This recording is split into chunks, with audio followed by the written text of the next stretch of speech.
Hello everyone, welcome to my channel and today's video is about the upcoming NET JRF exam. As you know, हमारा जो channel है वो discuss करता है NET JRF aspirants के issues, especially those NET JRF aspirants who are in English literature.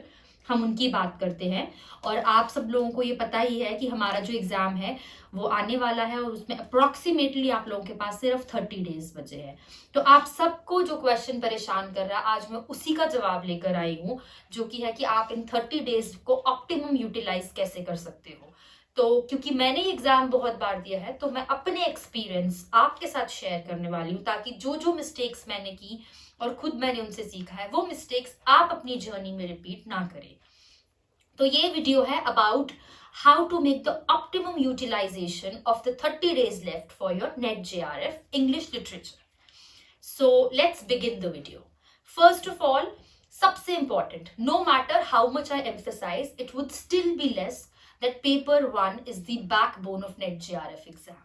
जो आपका paper 1 है, जैसा कि आप जानते हैं, जनरल अवेयरनेस का एग्जाम है और ये बहुत इंपॉर्टेंट, बेहद बेहद जरूरी है आप लोगों के लिए अगर आपका टारगेट JRF है या नेट है। और इसमें आपको करना क्या है, now you all know it's important, but now 30 days are left. Now comes my point. My point is that you have to do all the previous year questions, specially last 5 to 6 years में जितने भी shifts के जो भी papers आपके पास paper 1 के हैं, आप उनके प्रिंट आउट ले सकते हैं। एक आप अपनी बुकलेट स्पाइरल बना लीजिए और उन पर आप बैठकर जरूर प्रैक्टिस कीजिए। इससे आपका जो है बहुत ही हेल्पफुल रहेगा ये आपके लिए, बिकॉज पेपर 1 जो है that definitely is very very very important. Also this becomes doubly important for us literature students, because हमारे लिटरेचर का इतना ज्यादा सिलेबस है और ऑल्सो पेपर 1 में मैथ्स आ जाता है, रीजनिंग आ जाती है, जिससे हमारा कॉन्टैक्ट काफी टाइम से टूट चुका होता है। तो हम क्या करते हैं, हम पेपर 1 से भागते हैं। ये मैंने खुद किया है कि इंग्लिश कर लेते हैं, इंग्लिश में मैं तो 100 में से 80-90 स्कोर कर दूंगी करेक्ट। पेपर 1 का क्या है, let me tell you a harsh reality, English में 80-90 क्वेश्चंस ठीक नहीं होते। जिसका नेट JRF होता है और जो ऑल इंडिया टॉप करता है उसके भी नहीं होते, ठीक है। The maximum even any genius can do is I think 68 to 70, ठीक है। एंड एवरेज हम लगा लीजिए 50-55 क्वेश्चंस ठीक कर सकते हैं। सो जो बाकी मार्क्स है वो आपको पेपर 1 से ही स्कोर करने हैं। और अगर आपने एग्जाम क्लियर करना है तो पेपर 1 बहुत बहुत जरूरी है, उसे बिल्कुल भी किसी भी कीमत पे इग्नोर मत कीजिए। और अब जब एग्जाम में सिर्फ 30 डेज बचे हैं, daily 2 hours previous year questions paper 1 के प्रैक्टिस कीजिए। That was the number 1 tip. Number 2 tip, इसी को एक्सटेंड करते हैं हम लिटरेचर में। प्रीवियस ईयर क्वेश्चंस जो है आप लिटरेचर के भी जरूर प्रैक्टिस कीजिए, उसका भी 5-6 years का प्रिंट आउट ले लीजिए। इससे 3 चीजें होंगी। एक, आपको एनालाइज हो जाएगा आपकी तैयारी कहाँ है, ड्रॉबैक कौन से एरियाज में आ रहे हैं, क्या चीज याद रह रही है, क्या भूल रही है, क्योंकि literature is all memory based, maximum of it is memory based, काफी कम कॉन्सेप्चुअल है, थ्योरी छोड़ दे तो। एक चीज ये होगी। दूसरी चीज आपके प्रीवियस ईयर क्वेश्चन ये होगी, आपको पैटर्न समझ आ जाएगा। What are trends, which writer is asked often, which is asked less, which age is asked more, what is asked, what is not asked, क्या पैटर्न है क्वेश्चंस का, मैच द फॉलोइंग कितने हैं, किस तरीके से पैटर्न रहता है, आपको वो समझ आ जाएगा। आप वो क्रैक कर लेंगे तो ऑब्वियसली पेपर में आपको भी पता है और मुझे भी पता है कि लिटरेचर से क्वेश्चन हार्डली कोई रिपीट होगा, बट पैटर्न वही फॉलो हो रहा है।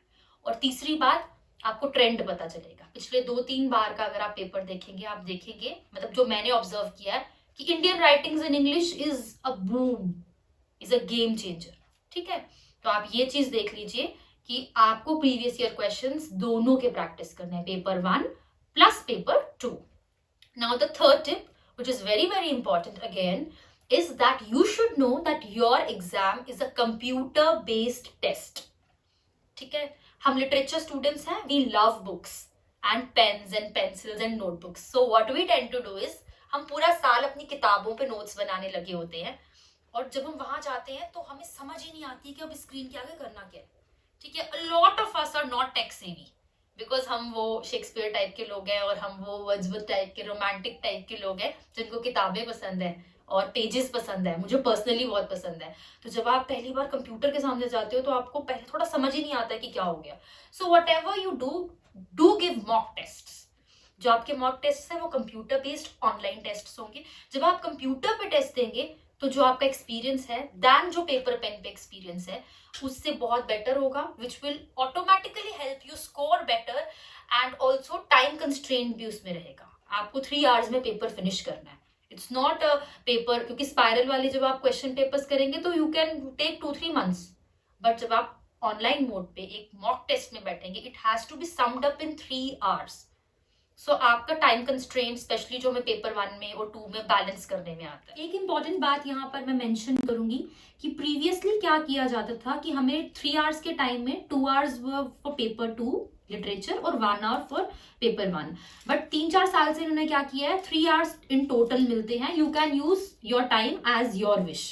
तो एडवांटेजेस भी है एक तरीके से बहुत कि हम ज्यादा यूज कर सकते हैं पेपर 1 के लिए, बट बहुत बार ऐसा हो जाता है कि हम पेपर 1 के मैथ्स में ऐसे डूब जाते हैं, क्योंकि हमारा मैथ्स से टच तो वैसे भी छूट गया, हम इंग्लिश के स्टूडेंट्स हैं, कि हम भूल ही जाते हैं, मोर देन हाफ टाइम हम पेपर 1 को ही लगा देते हैं। तो ये जो टाइम कंस्ट्रेंट हम लोग फेस करते हैं और ये जो इश्यूज हम कंप्यूटर बेस्ड टेस्टिंग में फेस करते हैं, ये आप बिल्कुल भी फेस नहीं करेंगे अगर आप मॉक टेस्ट देंगे।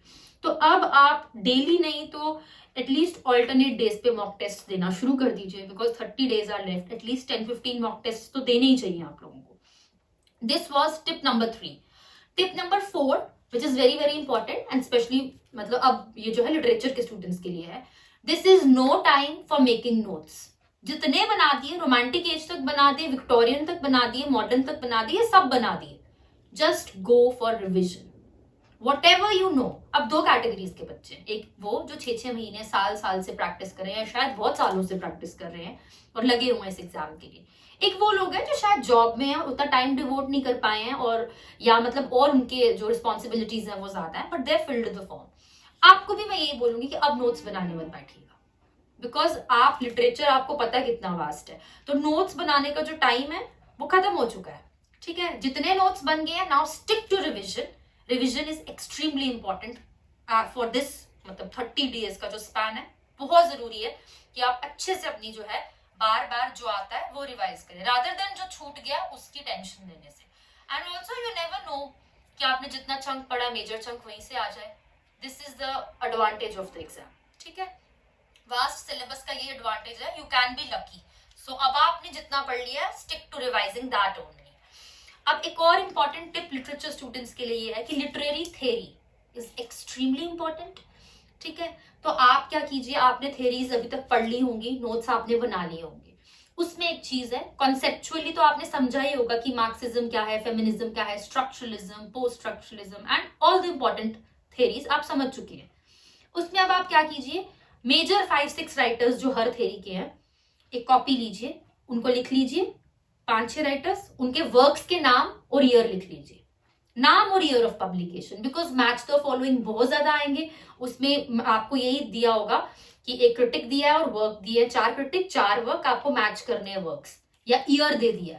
तो आई एम श्योर अब आप बोलेंगे इतनी थेरीज हैं और इतने क्रिटिक्स और इतने वर्क्स हैं, बट अगर आप जॉट डाउन करने बैठेंगे you'd still be able to match them better than अगर आप क्लूलेस चले जाएंगे, क्योंकि कॉन्सेप्चुअल चीजें हार्डली आती हैं, बट ये मैच द फॉलोइंग और बुक्स से रिलेटेड बहुत आता है थ्योरी में, स्पेशली कल्चरल थ्योरी। अब जैसे अलग से टॉपिक है कल्चरल स्टडीज, तो ये चीज आप बिल्कुल भी स्किप मत कीजिए, ये चीज आप जरूर इनकॉर्पोरेट कीजिए अपनी तैयारी में, specially related to the literary theory. I hope this point is clear. और अगर कोई डाउट है किसी भी पॉइंट को लेके तो you can always ask in the comments.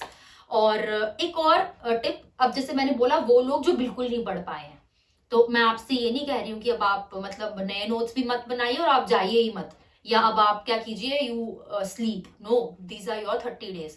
First of all, अगर आप उनमें से हैं जिन्होंने तैयारी नहीं की है, तो पहले एटीट्यूड इज एवरीथिंग। आप सोचिए कि मैं सीखने जा रहा हूँ, ठीक है, और चाहे आपने की भी है तो भी आप सीखने तो जा ही रहे हैं ना, it's an experience of your area. ठीक है, तो आप पॉजिटिव माइंडसेट से जाइए, और जो आपके एमए का सिलेबस आपने पढ़ा था ना, एमए की बुक्स आपके पास होंगी, वो वर्क्स और वो राइटर्स के जितने वर्क्स हैं, लिस्ट ऑफ वर्क्स बना लीजिए।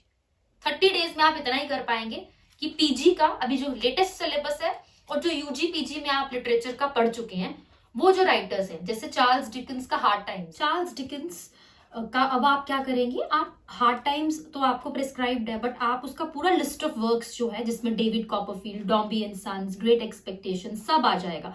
तो जितने भी राइटर्स प्रिस्क्राइब्ड हैं वो सब का लिस्ट ऑफ वर्क्स आप एक जगह लिख लीजिए और उनका आइडिया लेकर आप एग्जाम में जाएंगे।